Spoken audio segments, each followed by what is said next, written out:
I am Emily, aged 35, and for the past decade, I've devoted my life to homemaking. My partner in this journey was Michael, a doctor. Despite our lack of children, we found contentment in our shared existence. However, the tranquility was shattered one day when Michael arrived home late, delivering a proclamation that would mark the end of our 10-year marriage. "It's over for us, Emily," he declared. Bewildered, I questioned him about the sudden revelation. Michael, habitually returning late, dropped a bombshell. He had decided to marry his mistress, and divorce was imminent. Shocked, I exclaimed, "Marry your mistress? What are you talking about?" Michael asserted his decision, emphasizing that our union lacked the foundation of love. Our marriage was orchestrated by his parents, who deemed me a suitable match. We tied the knot hastily, knowing little about each other beyond sharing a common last name. People might call it fate that we shared the same surname, and in the whirlwind of surrounding marriages, I succumbed to the notion marrying him. Our union, though not built on love, endured for a decade. Little did I anticipate that Michael would abruptly opt for a divorce. I confronted him about the betrayal, demanding to know when he started betraying me. Michael insisted it wasn't betrayal, revealing that he met his mistress, a nurse in our hospital, a year ago. Enthralled by her charm and caring nature, he was drawn to her. The revelation left me incredulous. Despite our marriage's lack of love, I never imagined Michael's callous desire to marry another woman. He demeaned our shared history, expressing disdain for my role as a homemaker. His words cut deep, stating that he found me boring and that living with me for 10 years was hell. I agreed to the divorce, shocked at his callousness. We discussed the legalities later, but Michael dropped another bombshell. He never submitted our marriage registration. We were not legally married. We were merely cohabitants. His elaborate scheme, formed during our initial agreement, ensured that he maintained control over all official matters. As the reality sank in, I realized that the life I thought I had built was nothing more than an illusion. Michael had strategically kept our marriage unregistered to secure financial control. The 10 years we spent together seemed like a cruel joke, orchestrated by someone I thought I knew. "I was meant to be with you, and you should have rejected the marriage proposal from the beginning." But I couldn't. My parents are stubborn and wouldn't listen. If I had refused, I wondered what would have happened. Besides, I needed a housekeeper. As a busy doctor, I couldn't handle household chores. So I decided to marry you for practical reasons, as a housekeeper. It was a mutually beneficial arrangement. You had a good place to live and meals without the burden of work. It seemed like a fair deal, especially since you appeared eager to get married, perhaps influenced by societal expectations. This 10-year relationship was a win-win situation for both of us, or so I thought. But it ends today. You should appreciate the good times we had, but now you have to live on your own without depending on others. And one more thing, don't inform my parents about our situation. If you do anything unnecessary, you know what will happen to your father. He has a contract with the hospital where he works, thanks to our marriage. I'm implying that I could sever that connection as a threat. In other words, I'm warning you not to take any actions I would find undesirable. He laughed, claiming it was my fault for being deceived, leaving me with nothing. However, unbeknownst to him, the one who would be left with nothing was him. I couldn't help but burst into laughter. "What's so funny all of a sudden?" he asked, puzzled. "I can't believe you became a doctor with that kind of knowledge," I retorted. Confused, he questioned, "What do you mean?" I had known about his mistress and the fact that he didn't submit our marriage registration all along. In fact, I had suspected his infidelity for the past 6 months, but lacked evidence to confront him. I had hired a private investigator to look into his affair. The investigator revealed 2 crucial pieces of information. First, there was evidence of my husband entering a hotel with a nurse from his workplace. Second, based on their conversations, there was a possibility that we were not legally married. "What does that mean?" I asked in disbelief. He explained, "I overheard your husband and his mistress at a cafe." They mentioned not needing to worry about alimony or property division because they never submitted a marriage registration. I couldn't believe it. We had been living as a married couple for 10 years, and the revelation that we might not be legally married was shocking. It explained why he never allowed me to handle any official procedures. This is too much. Am I just supposed to accept this? If we were never married from the start, there's nothing. I trailed off, grappling with the reality of our situation. I can do more than you think, I asserted. Confused, my friend asked. What do you mean? I suggested, let's make him pay for deceiving you for 10 years. First, we need to prepare without him noticing. So, I initiated preparations with the investigator to hold my husband accountable. He had arrogantly claimed, "So what if you knew we were never married from the start? I don't need to take any responsibility." Mocking my supposed pitiful ignorance, he believed he was in the clear. However, I turned the tables on him. "You said I was pitiful for not knowing anything, but it seems you were the one who was pitiful," I retorted. I revealed a legal loophole. Our relationship, though never formally married, was considered a common law relationship on paper. I explained, in a common law relationship, you can actually claim alimony and divide property. Confused, he questioned, "What are these conditions?" I clarified, "First, both parties must have the intention to marry. The second is living as if married, including sharing household life for over 3 years. We meet these criteria." I continued, "Even if you can claim alimony and property division, you're just an unemployed woman, planning to rely on your parents after being kicked out." With a smirk, I assured him, "Didn't I say I was preparing? I've already found a job starting next month, and I've got my eye on a new place." Defeated, he stammered, "But even if you can claim alimony and property division, do you not care what happens to your father if they want to break the contract?" Unfazed, I replied, "Let's see if they'll break a contract just because the doctor's wife of 10 years was a lie. Try saying that to my father and see if we won't be affected."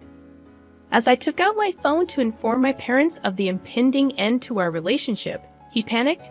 "You're not calling your parents, are you?" I calmly stated, "That's exactly what I'm doing. Our parents think we're still married. It's only natural to inform them if this relationship is ending." Surprisingly, he began to apologize to me, realizing the tables had turned. "Please, let me talk to them. Don't call," he pleaded urgently. I raised an eyebrow, frustrated. "Why? You know how strict my parents are. If they find out about this, I'm done." I retorted, "What does that have to do with me? Are you asking me not to tell the truth because your parents are strict? Are you kidding? You could have refused the marriage from the start if you didn't intend to marry. After 10 years of a selfish marriage, you're afraid of your parents finding out. I can't accept such a convenient story. But I can't accept your story either. I'll make sure to tell both your parents and mine," I declared, and without hesitation, I called both sets of parents. All 4 were shocked upon hearing my story, leading to a prompt arrangement of a meeting at our house. "I've heard everything over the phone. Is it true that you pretended to be married for 10 years without submitting a marriage registration? Speak up, you foolish son," his father scolded. His response was a sheepish admission, "It's true. I didn't submit it." His mother intervened. "Why would you do such a thing? Didn't you think about how Emily would feel?" I had no choice, he defended himself. "No choice, you say? How can you even say that? It's actually your fault, Dad and Mom. I didn't want to get married yet. You started looking for a bride on your own, saying it was time I got married. You arranged meetings and tried to force a marriage on me. You're the one who agreed to the marriage, aren't you?" I had to agree. If I had refused, you would have made a fuss about it. "So, I decided to get married," he explained, pointing the blame back at his parents.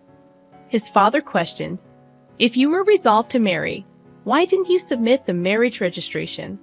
He cited an internet story. I read about a man in the same situation.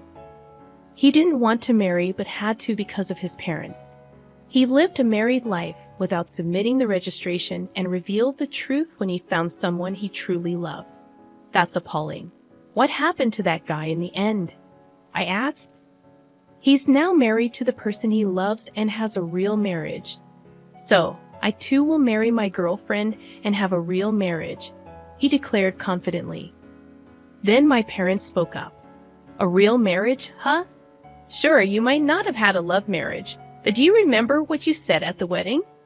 We will never forget to care for each other and build a home full of smiles. What did those words mean to you? What were we shown? We sent our daughter to you hoping for her happiness, but you deceived her for 10 years without submitting a marriage registration. Did you build a home full of smiles? Now you're leaving her for another woman. Can someone who acts without a shred of care, even if they change partners, truly have a real marriage? He stammered, attempting to respond, but my father cut him off. I was happy you married our daughter, not just because you were a doctor.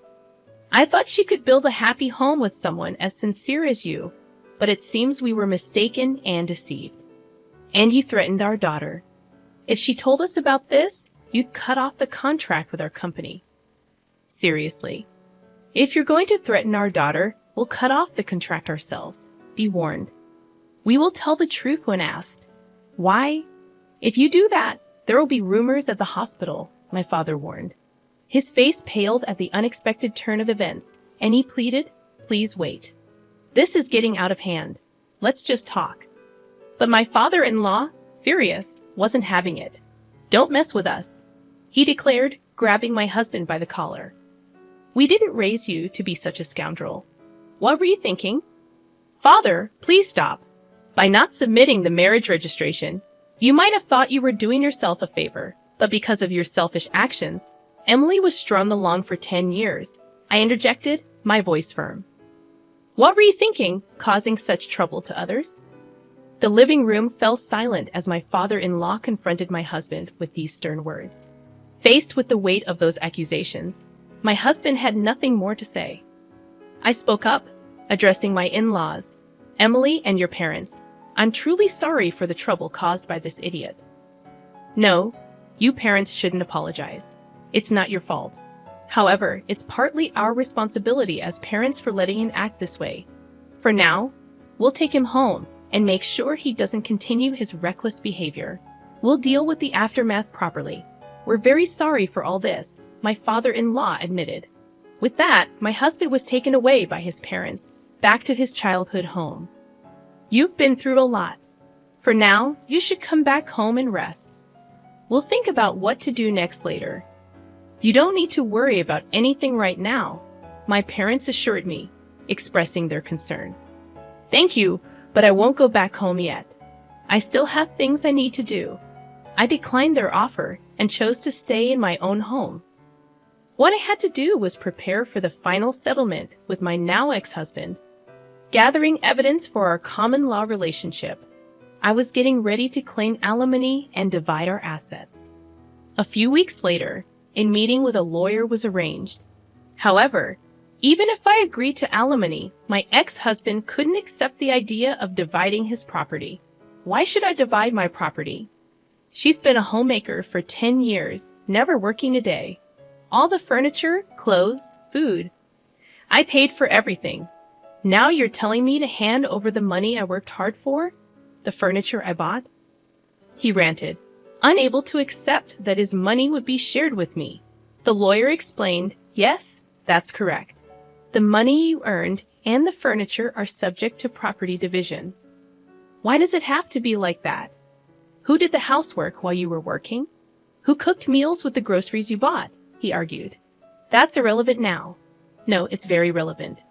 A homemaker is entitled to property division because housework and childcare have economic value. Speaking as a human, not just a lawyer, do you think housework is something anyone can do? That it's just expected of a homemaker?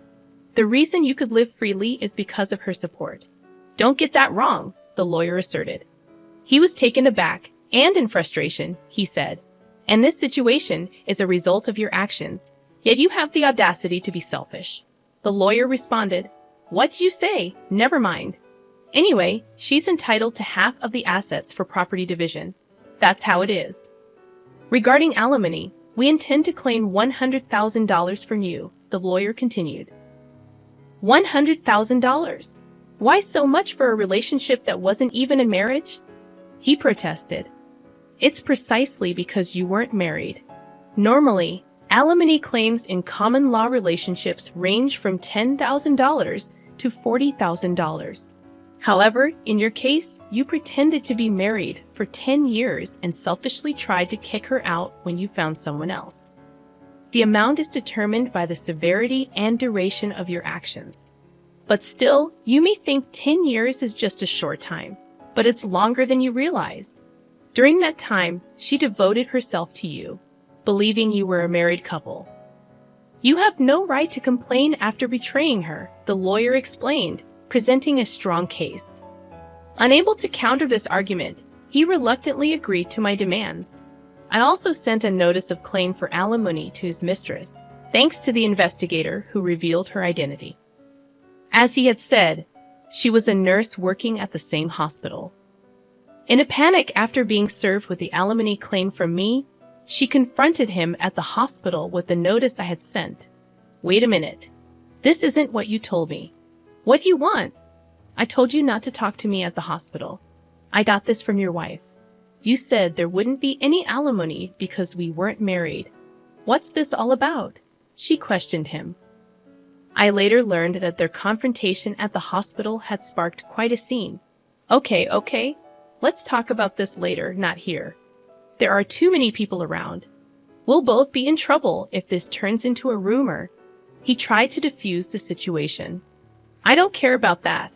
I can't pay this kind of alimony. You said it was okay, so you should pay it for me. What? I won't pay a penny. You were the one who wanted this relationship. You said I was the only one for you, that you wanted to marry me. Hey, quiet down. Everyone can hear us. Just so you know, I'm not in the wrong here. If you want to make amends with your wife, do it yourself. Tell her I don't owe her a penny, that you'll take care of everything. Wait, hold on. This exchange led to the revelation of their affair to the entire hospital. It quickly became the talk of the place. Then, the final blow was my father's request to the hospital. I apologize, but we would like to terminate our contract at the end of next month. The hospital, aware of the rumors, asked my father, "Excuse me for asking, but is the reason for canceling the contract related to Dr. Michael's affair?" It's already become a rumor. Yes, a nurse presumed to be involved caused quite a scene. I never imagined he had been pretending to be married for 10 years without submitting a marriage registration. I never expected it to turn out like this. You mean he never submitted the registration? Were you aware that he hadn't submitted the marriage registration? All we knew was that he, being married, had an affair. What do you mean he didn't submit the marriage registration?